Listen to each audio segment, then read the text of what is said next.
Hello everyone and welcome back to the channel. Before we dive into today's incredible success story, make sure to hit that subscribe button and turn on notifications so you never miss our deep dives into how countries, leaders, and giant corporations shape our world.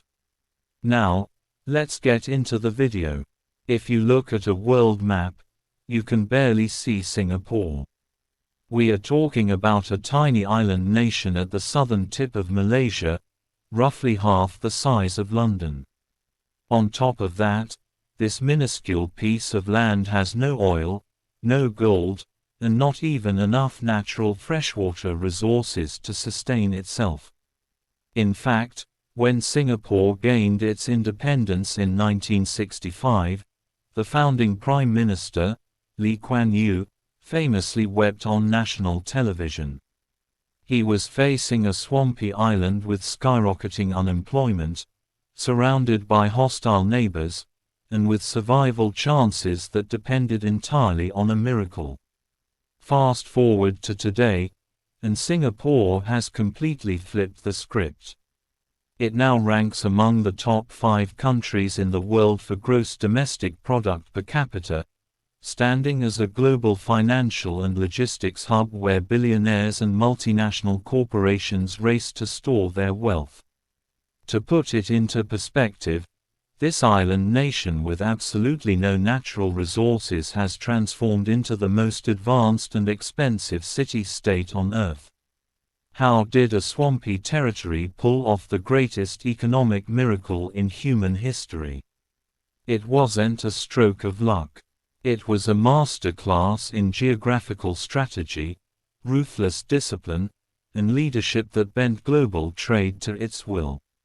This is the untold story of how Singapore became so rich.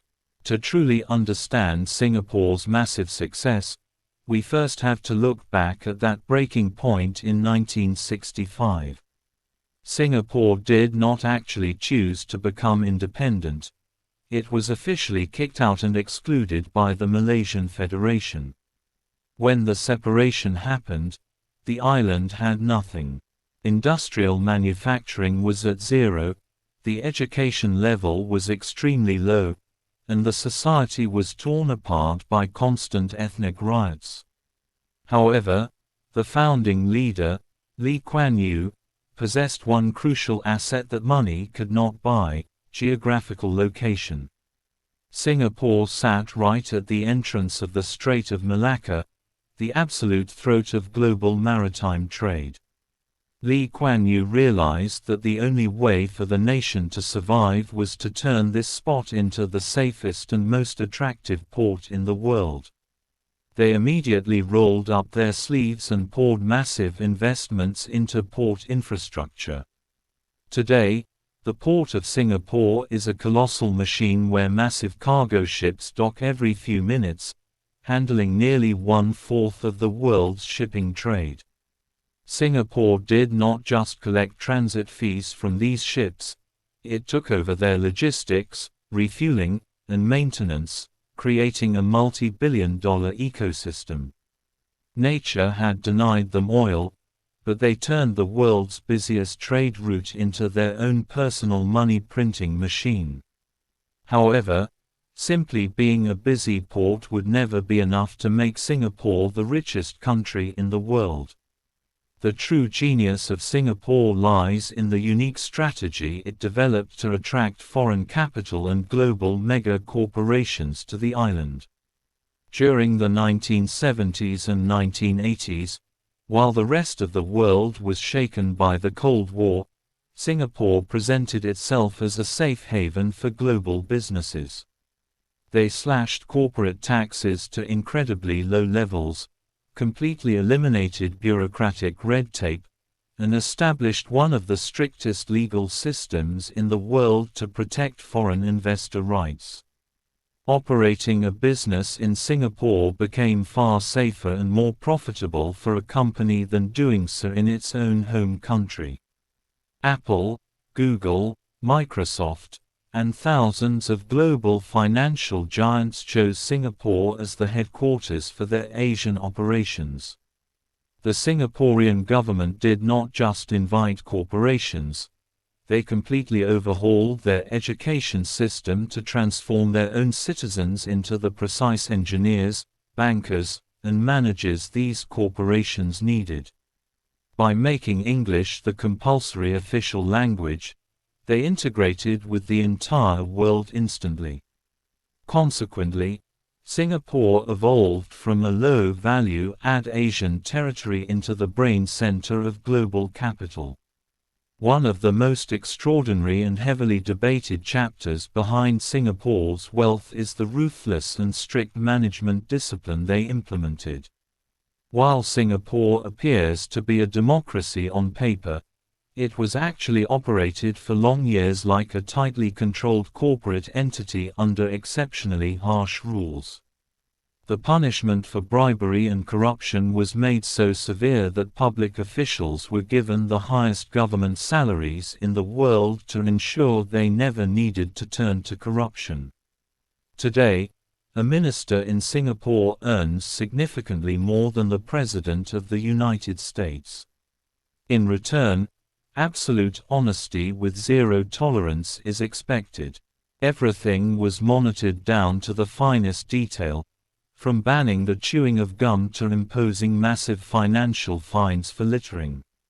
While this rigid discipline might look restrictive from the outside, it whispered one vital thing to global investors: trust.